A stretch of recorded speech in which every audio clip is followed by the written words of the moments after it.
detective thrill me. Thanks for joining us. Another Mount Rushmore / Mount Flushmore. And this time it's a guy close, near and dear to our hearts, Jared. Dwayne "The Rock" Johnson.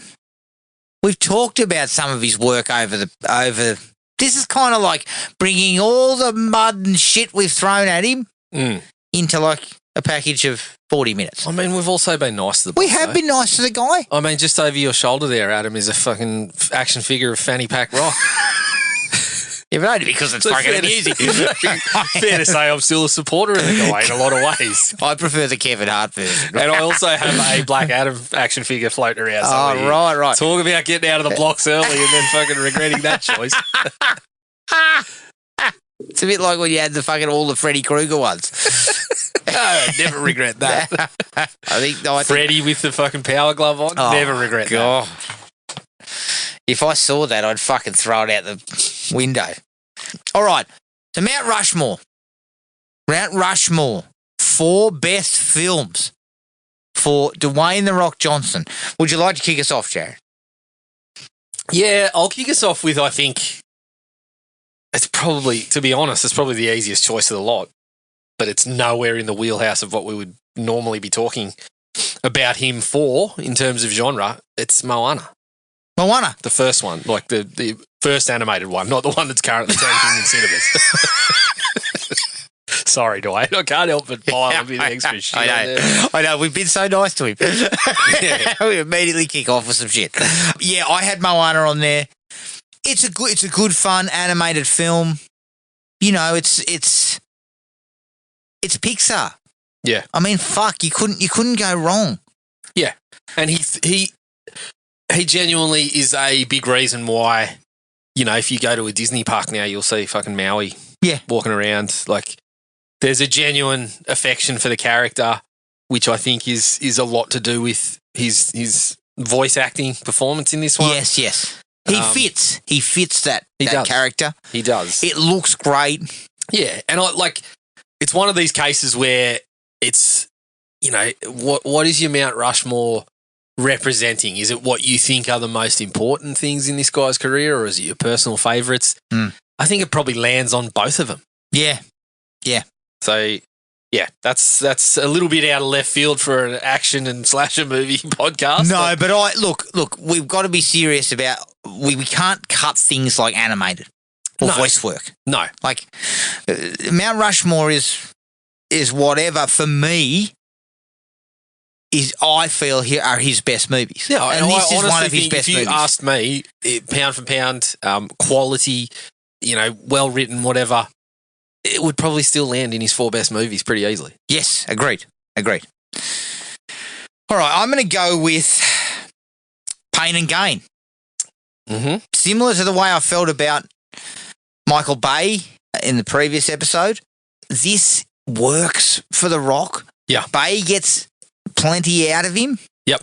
And for the first time in his career, he embraces a very, very bad character. A character who's a bad person. Yes. Not, I'm fucking indestructible, I'm the greatest. You know, I only take 12 punches where you take 14.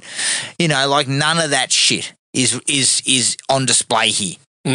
So that, to me, shows me, and I think is the reason why he gives a really good performance. Yeah, it's definitely on mine as well. The bone has some meat. Yeah, similar reasons. I think it's a really good performance from him, but it was also kind of unexpected. Yeah. It was where he was starting to shift to what he's currently in, and on the downside of I've got to take charge, I've got to produce, everything that I do has got to be presented in a particular way, which we will talk about in sort of further detail about sort of, you know, in the Flushmore about how that impacted long term. Yeah. He's a role player here. And it fucking works brilliantly. I think, as you said, he's genuinely a sort of bad character, but he manages to get, like I said, there's points where you feel bad for the guy. Yes. There is points where you're laughing at some of the bullshit that's going on. There's points where you're disgusted with him. Like, I think it's a genuinely solid, sort of pretty well-rounded performance and a bit of a shock. Yeah. At the time. And the thing about Pain and Gain is it's fucking, in Hollywood terms, it's micro budget. Yeah. It's about 30 million. And I think it's an example of, when he started to take a bit more control, he just became a bit blander. Yeah. Yeah, because this guy's a coke snorting idiot. Mm. Like, the way that it's presented, and he embraces it. And funnily enough, when shit was starting to turn, it's exactly what he was looking for with something like the Smashing Machine. Yes. He took that role because he's like, I need something different. Well, this was it. And quite honestly, I think he was really good in the Smashing Machine, but I think he's probably better in Pain and Gain. Yeah, I think so. And if he'd have been shrewd around the Pain and Gain period, he could have leveraged it to do a big picture here, a smaller character piece over here, and just played that role, that kind of back and forth between big budget and small budget stuff. Yep. It's almost like he didn't. This is almost where he went the opposite direction. But let's not shit on him because we're still on Rushmore here. Oh, yeah, the definite kudos for the performance in Pain and Gain. Okay, I'm going to throw it out. Fast Five. Yep. Fast Five. Also on mine. It's probably the best of the Fast movies. Yeah.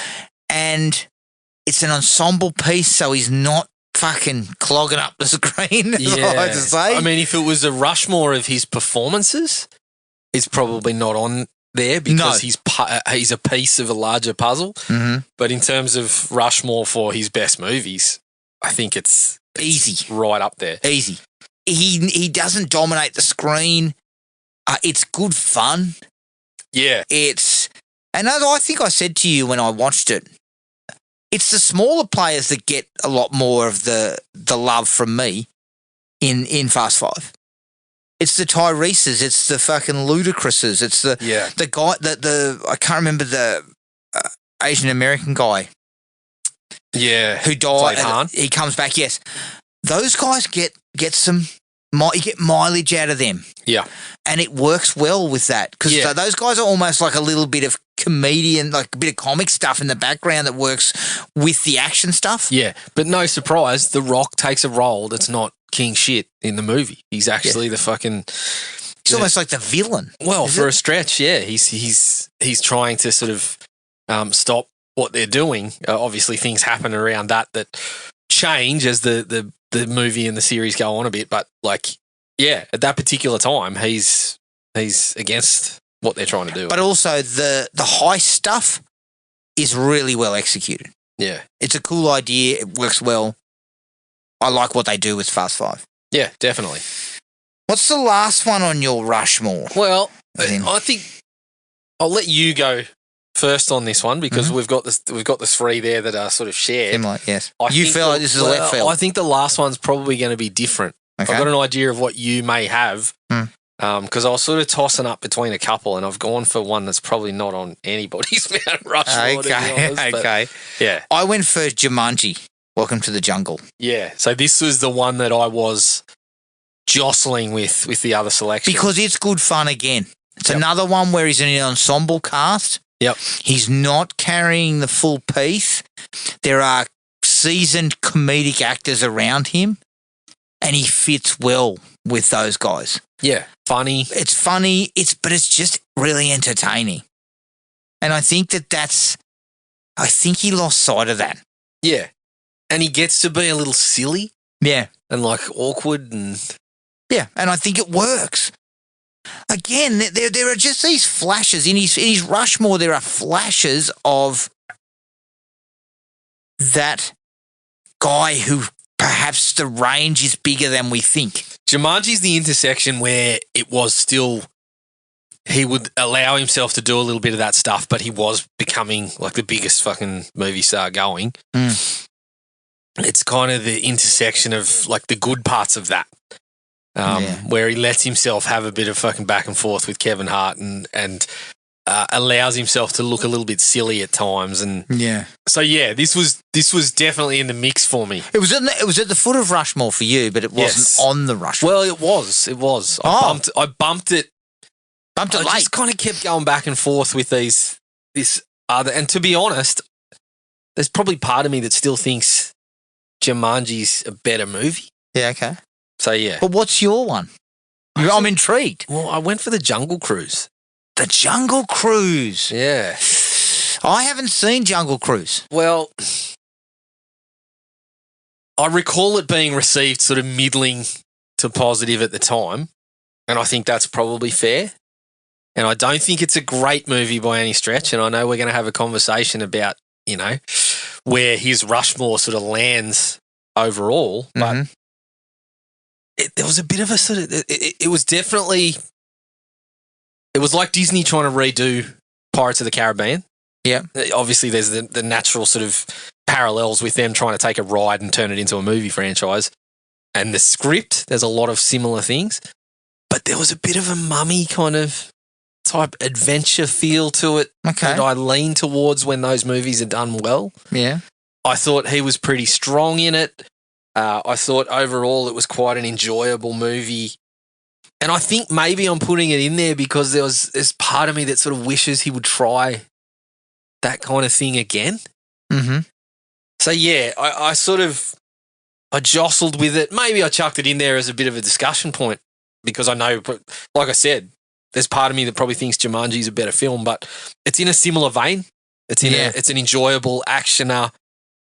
It's a little bit, we know Johnson as an action star, but when we think about the fucking Mount Rushmore, he's actually not. His action movies aren't really his best work. No, in fact. Fast Five is the only thing that you would probably put in that category Adventure. out of those movies. The adventure-y stuff that he's done with, leaning towards, all audience kind of stuff. Mm. And I recall the Jungle Cruise not being too far off the mark in that direction too. Like I was quite positive on it. I'm going to have to watch this. Yeah, I quite enjoyed it. Because so it's one that I am circling to watch again. It's a bit of a surprise. It's a surprise to come up. And I may come back to you next week and say, I watched it. I'll retract that. Jumanji's in there. But no, I think it's, like I said, with The Rock, there's a lot of longing for what we wish he'd do. And this was kind of more in the ballpark of what I want to see from the guy. Correct. All right, on to his Flushmore. And I'm going to preface this by saying, because we're going to have a more of a bigger conversation about him as an actor. Yep. Once we've done the Flushmore, but there is a number of films that could have gone on here. Yeah, like he's definitely skewed more towards the Flushmore. He's than definitely the Rushmore. more in the Flushmore action. So to kick it off, I went with Red Notice. Yes, this was fucking top of Mount Flushmore for me. It's just a fucking incoherent bunch of shit that no one needed. Yeah. It's on Netflix. It's the kind of thing where it was probably one of the early ones where Netflix just spent a fucking squillion dollars on shit just for the actors. Yeah, just sell the movie on the actors. And if I'm not mistaken, Six Underground was already on the board by this time. Yeah, it was. So Ryan Reynolds had a fucking shocking record who knows better. Yeah. And somebody says, yeah, let's do the same sort of thing, but we'll chuck The Rock and Gal Gadot in there too. Oh, dear. Like, Jesus. Just an absolute slog. An incredibly difficult film to watch for me. When you've got Ryan Reynolds and you've got The Rock and the film is almost fucking negative charisma. It's fucking unbelievable. How did that happen? Unbelievable. Yeah. It just boggles my mind that it's as bad as it is.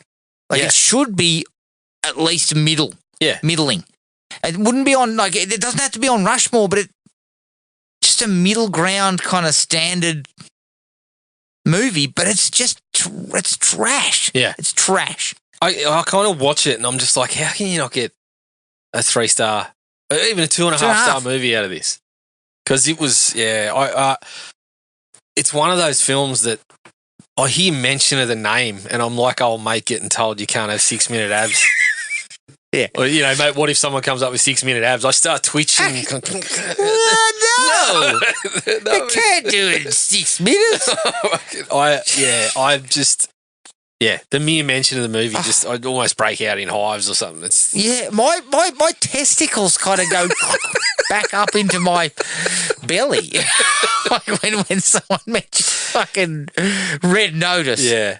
And then if they've got the... I really turned, like, I'd sort of started to turn on Netflix with Six Underground, but Red Notice, I was ready to fucking protest out the front of Netflix offices to have them shut down. Okay, I'm not going to fucking to throw away with my subscription, but I'm going to tell you straight to your face how shit that was. Yeah.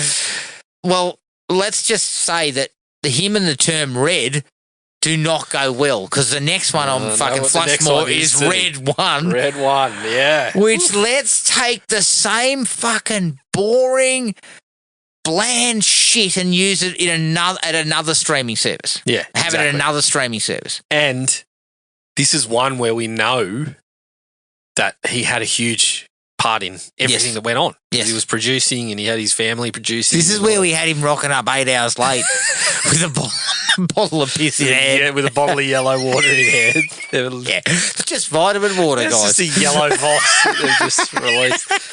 Yeah, no, it's same problem. And, you know, I look at it and I say, your concept for a Christmas movie is not that bad. Yes. If you pitched me the idea It's of all Red right. One Yes. with The Rock, I was probably sitting there at the time going, yeah, this is something that might work. We've got a big star. We've got something that the kids will want to see, that parents will take their kids along to. And there was a little bit of that. Like it did reasonably well in the cinemas, and they talk about how well it did on streaming. But it's a shocking movie. It's just terrible. Shocking. Terrible. It's the kind of thing where you can't see the forest for the trees, Dwayne. You're not looking at it closely. You're too close to it to realise this is shit, mate. No one's interested in this. This is one of the ones where Dwayne's coming in with a fucking spreadsheet of, oh, look at the dollars. This is what we did in our last movie. We ticked that box. We ticked this box. Not looking at, but that last movie that made a lot of money, a lot of people fucking hated it. Yeah. Mate. Like, yeah. And if you continue down this road, they're going to hate this one, and then it's going to make less money, and it's just going to be the fucking law of diminishing returns, Dwayne. Yeah. And that kind of happened. Yeah. Well, it's happening. in full effect now. It's currently happening. I mean, the fact that he can't... I'm pretty fucking shocked that Moana is sort of going to lose cash. I know the budget was high, but the last fucking Moana movies made bank. I know, but I think they fucked up by putting this too close. I think, look, they've definitely probably, they've definitely put it too close, but they probably just thought that the strength of the previous ones, I mean, Moana 2 was supposed to go straight to Disney. I know. And they were just like, oh, we'll fucking, we'll rejig it and put it into cinemas, and it fucking... made $1 billion. Yeah. So I think that there was probably reason to be optimistic. Like they were probably thinking it's close, but there's still a little heat. Maybe. Moana. But the problem is, from what I've heard, it's basically just a fucking... the same thing. The first movie just redone with fucking live action people. Yeah. Yeah. So, which is no surprise. I mean, fuck, so was stuff like The Lion King. And... fucking Disney, stop doing that. Oh, fuck. This is purely a cash grab. If you're going to do it in the style of something like Maleficent or Cruella, where where you're taking it and you're going somewhere slightly off. Yeah. Agreed. Okay, what else have you got on here? Maybe on yours. I don't know. Yeah. Skyscraper. Oh, for sure. For sure.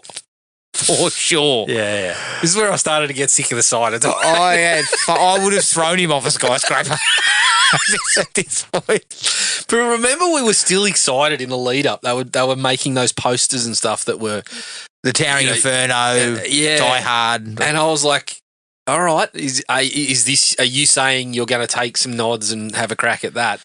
If this was it, please don't try it ever again. I mean, I loved the idea of those posters. Yeah. I thought they were really cool in the lead up. But then after I saw the film, I was like, how dare you have the fucking gall to put out a poster that looks like Die Hard? Yeah. You fucking morons. And like, for you such just a- made it worse for yourself. It's one of these ones where you're selling part of it on, it's going to be such a grand scale, this movie. It's going to be fucking huge. We're going to have massive set pieces on this giant building.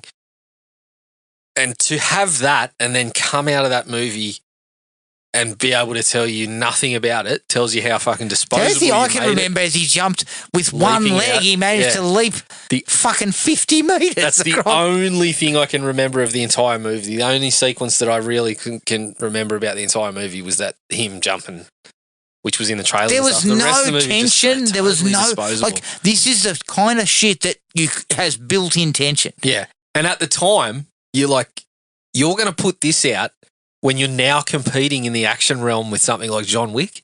Yeah, fuck yeah. Yeah. John Wick, I come out of the cinemas and I'm fucking sweating and emotionally drained. And, But that was, Skyscraper fucking sucks. Yeah. And the only good thing about Skyscraper is Nev Campbell. yeah. And I was like, I remember about halfway through it, all I could think of was, kill The Rock and let fucking Nev Campbell take these pricks on. Well, it was at Because I that would have time. watched that. Yeah, it was at that time where we hadn't seen her for a while. Yeah. And so it was like really good to see her back, but she was just kind of a passenger in the Yeah, entire movie. I would have fucking killed to see her kick some ass. Not worry about The Rock and his fucking bionic leg. Fucking shit. Yeah, not happy. Not happy. Not happy at all. And that was where I think the cracks started to appear in his box office heat, Yeah. because that was made somewhat in China, wasn't it not? Yeah. And then he was selling it to the Chinese audiences and they didn't even go for it. Yep. So it was kind of like, I believe they were saying something about like, oh, the big money will be made in the international market, Yeah.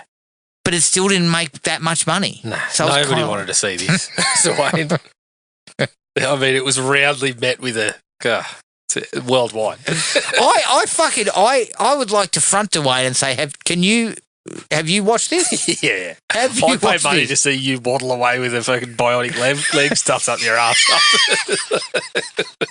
After that. But yeah, I'd be applauding you. I'd say, go get him. Like, tell him all about it. Yeah, oh yeah.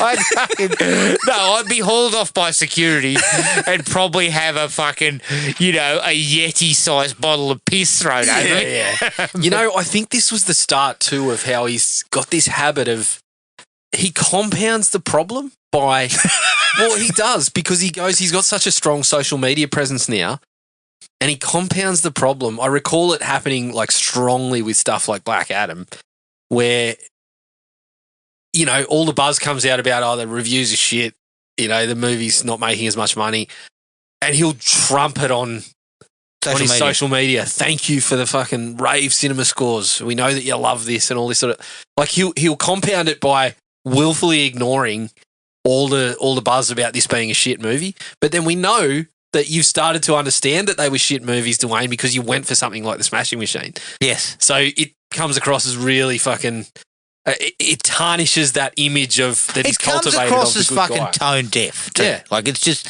or another one of these kind of people who's like, oh no, well, I dismiss the haters. Like, I dismiss the haters. Yeah. No, it's not always about just general hate. It's basically people are looking at this movie and saying they just didn't like it, Well, mate. it frustrates you because it makes you feel like, oh, he's all about pleasing the public. But then when that doesn't happen and he makes a bit of a misstep, it's like, well, your opinion actually doesn't matter because these people loved it. I'm like, well, what people though? Because they're not going to see it. Who were they? Yeah, exactly. I have never met anyone who told me Skyscraper is a great film. No, Ever. a good film. A passable fucking piece of entertainment. Yeah. All right. Okay. So what's the last one you've got? So I overlooked a couple similar to, on his Rushmore. I had a few things in play for a while, like Walking Tall and you may laugh at it, but you go back and look at it. It's exactly what we're going to talk about. Yes. It's up in that realm. Walking Tall, Rumble in the Jungle. Similarly, on the other side, there was a few that I just wiped off straight away, and there was stuff like The Tooth Fairy and just where, we talked about in being fair with Moana, that we've probably got to keep everything in play. Mm. Well, something like the Tooth Fairy probably should be in play for the Flushmore, but I brushed that for Black Adam. You put Black Adam. I put Black Adam because Black Adam's one of those ones for me where I started to feel fucking personally affronted by. So, as you know, I still read DC comics pretty regularly. I read some Marvel too, but DC's like Batman's the character that I like to read mostly, and DC always has about fucking half a dozen Batman titles going. So I just find the bulk of my reading is in DC, Batman. Crossing over with other characters and stuff like that. So I remember watching Black Adam and knowing, I don't really love this, but I don't hate it either. But it's one of those ones that's just sort of, it's festered. Over time, it's like a fucking boil. The wound has festered. And again, it's another one that's probably been coloured by hearing about how he tried to skew things. Like, the cameo at the end, spoilers if you haven't seen it and you're desperate to go into Black Adam with no spoilers, but the scene at the end where Superman comes on board, and it was a case of The Rock making that call, or trying to throw his weight around. We find out that, no one in DC really thought The Rock should be, Black Adam should be going against Superman, especially when you had a well-received Shazam movie already there. Like, hearing about how he sort of pushed his way around and how he was getting out there talking about the hierarchy of power in the DC universe is about to change.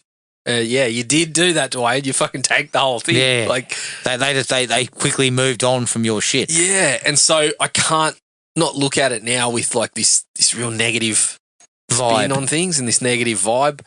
It was another one where there was copious amounts of fucking reporting on his behaviour and how he was trying to fucking, trying to tee up deals with his alcohol company to have stands at the premiere, and people are trying to tell him it's an event for all ages, Dwayne, but he fucking muscled in and did it anyway. Like, all this stuff where it's one of the ones where fucking tequila to 12-year-olds. Yeah. And so, hearing about that and hearing how it sort of spoiled a couple of things, and it's one where there's just a big distaste. You're really down on this one, aren't you? There's a distaste for it around something that I'm really sort of quite passionate about. Mm-hmm. So, I mean, the positive is he tanked a DC universe that wasn't going so well, and I'm enjoying the James Gunn one more. Yeah. Even having seen Supergirl, I actually enjoyed watching Supergirl in the cinemas. But so, there's probably a positive to it, but it started to colour or further colour my opinion of him around the fringes. Yeah. It's definitely on the Flushmore, my personal Flushmore.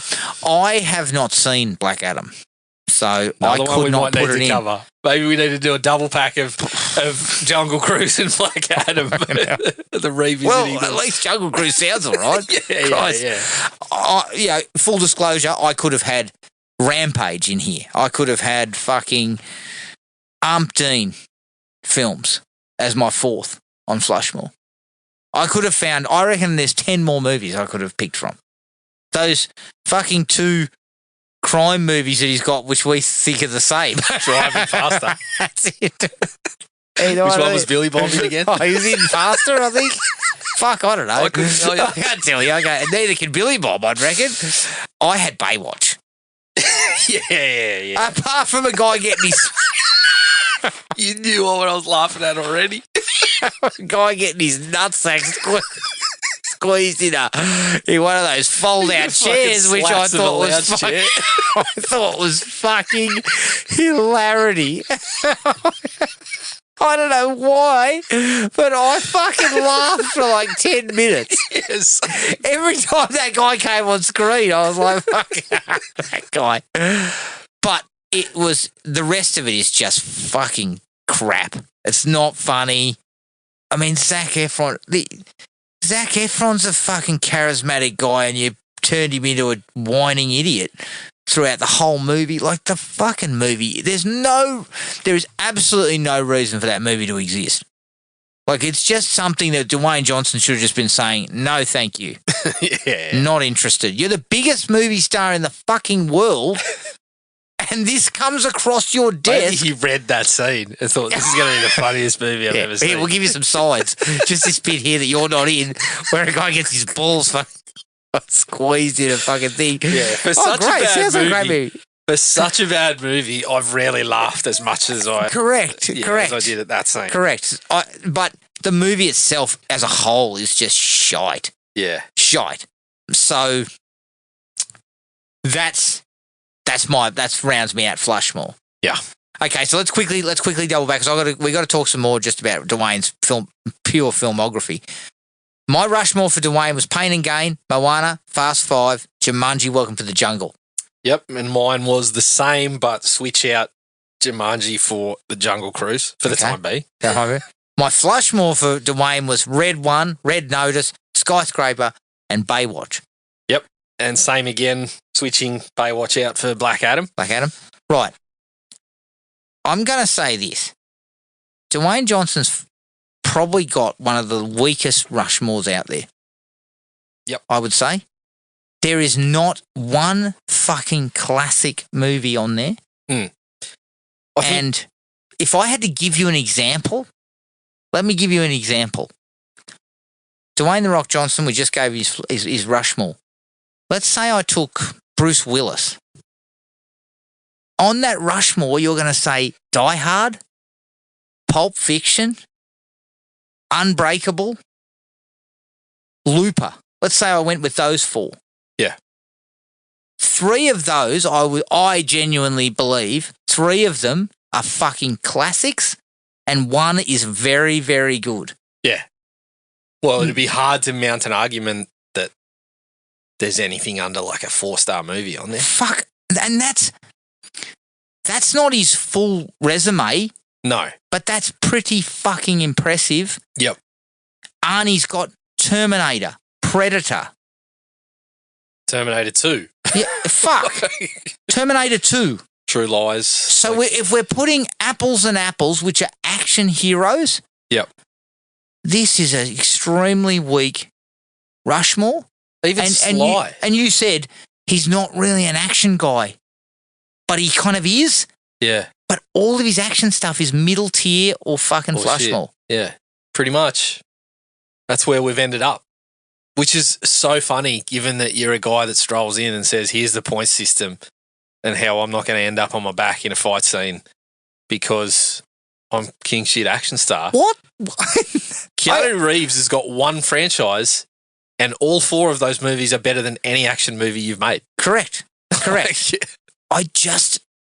He seems to be a guy, and I think what you said, picking projects that are very middling but will probably make some money and keep him kind of like, oh, well, the young audience or the core audience of his, they'll accept it. Yeah, but it's starting to fade.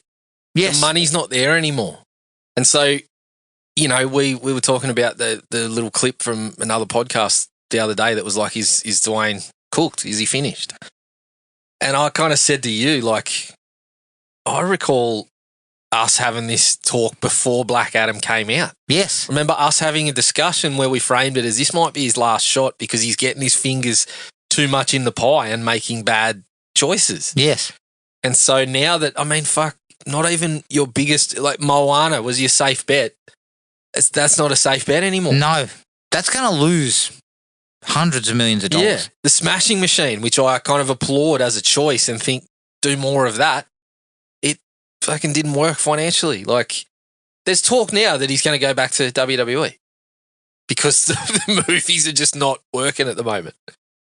So, he's fucking how old? He's 55? 54, 55, yeah. I think the thing for me is, like you've said it perfectly, like his Rushmore, and this is why the Jungle Cruise is a fucking came into the conversation for me because the best movie on there is not a Rock movie. It's a Fast and the Furious movie. Yes. Which had its own fucking cred without you. Yes. The other movies, I love Pain and Gain. There'd be a lot of people that would say it's probably not 4-star movie. There'd be a lot of people that would say, yeah, it's maybe a 3.5. Yeah. I would say it's probably for me personal, my tastes, yeah, I dig it. 4 stars pretty comfortably. Mm-hmm. Yeah, when you're talking about the Jungle Cruise, I'm like, even me, who's putting it on his Rushmore, probably a 3 out of 5, but that's in the conversation of his best movies. Well, you said this before we got on here. Walking Tall. Yeah. You giggled, and then I'm like, well, think about it for a second. Like, which 4 movies are considerably better than Walking Tall in his resume? That is an absolutely... That is a sad state of affairs because Walking Tall is a very middling picture. Yeah, it's a middling sort of middle budget action movie. Yeah. It's like craziness. Yeah. Craziness.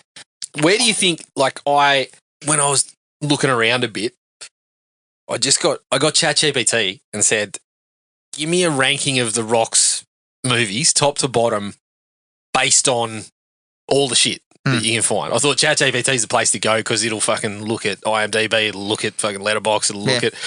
So I said, just give me the round consensus of The Rock's best movies, top to bottom. Yeah. What'd they give you? Where do you think Walking Tall would fit in that? I would have said it was low. Like how? Like if he's got... So this list that it put together was 24 movies. Okay, I would have said Walking Tall's probably 15th. Yeah. It's 13. But 13. But here's the movies above it. Rampage, Hobbs and Shaw, Snitch, Central Intelligence. Oh, fuck. Then we get to Jungle Cruise, The Rundown, Jumanji The Next Level, The Fast and the Furious is The Pain and Gain. So, I mean... Walking Tall's 13th. I would tell you that Walking Tall for me is probably better than Rampage. I kind of like it better than Hobbs and Shaw. Snitch is pretty average. Central Intelligence is pretty average. Very average. So, I mean, we kind of laugh at that, but when I actually have a look at it, I don't think it's that far from his best work. We look, and again, maybe it's unfair to compare him against, Willis, Arnie, Sly. Maybe it's unfair because those guys were action guys, right? The comparison comes with some of the money he's made in some of these movies. Correct, but also, I bolted out Willis's top 4 for me. 2 of them are not action pictures. Pulp Fiction and Unbreakable are not action movies, right? So, looking at something like Walking Tall, right? And don't get me wrong, Willis, Sly, and Arnie all had their Walking Talls. Yeah, of course. But they could do them because even in the fans' mind, but they've got classics. Like we would cop that. We would sit through their shit because it was like, well, they've still got Rocky or Rambo. They've still got the Terminator. Do you know what I mean? Like, they're held in higher regard because people will argue, but there's a fucking Walking Tall on there. Yeah. But there's also a fucking Die Hard on there. Yes. So it's like, well, higher regard because they've got the absolute gem somewhere in there. Yeah. This guy's got none. No. But this is the thing. And Walking Tall, like... Not even close to a gem. No. That's the worst part. Well, we've been saying it for a few years now. Like, there's nothing that's within... We're fucking bringing the Bulls Raw back. You think The Rock's best movies and you think Predator? Talk about a fucking Bulls Raw. Oh, Jesus Christ. Yeah. Arnie's, like, if you said, again, it's everyone's going to have different takes on this, but if you said True Lies was Arnie's 4th best movie, how far is it to The Rock's best work? It's a good half star. It's a good half star, if not more. More. Because surely. True Lies is still really great fun. Much better than anything on his list. So fuck. That's actually kind of depressing. Yeah, a little. It's a bit depressing. He was the biggest star in the world there for probably about 5 years. Yeah. And there's not a really great movie amongst it. No. Which is sad.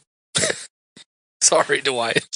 Sorry, Dwayne. We started with a little bit of positive. We kicked off positive. Yeah. But we've fucking knocked down your Rushmore as well. Yeah, I think the amount of shit we've heaped is now larger than your fucking Mount Flushmore. Yeah. Your Rushmore is covered in a pile of poo. It's a small Rushmore, it's a large Flushmore, and then a massive pile of shit we've just heaped on top. All right. But I love the man. I do love the man, yeah. He's charismatic. Yeah. Love him. That's the Mount Rushmore and Flushmore for The Rock. You can find us on iTunes, Spotify, Podomatic, and wherever else you get your podcasts. Send us an email at thrillme@iinet.net.au. We're on Instagram at thrillmepodcastau, Podomatic at thrillme.podomatic.com, and Facebook at Thrill Me Podcast Australia. Keep an eye on the next on the Facebook for the next episode we cover. But until then, take it easy, everyone, and we'll catch you all later. Cheers. Find the podcast at Podomatic or on iTunes. Don't forget to rate and review. Like us on Facebook at Thrill Me Podcast Australia, or contact us at thrillme, all one word, all lowercase, at iinet.net.au.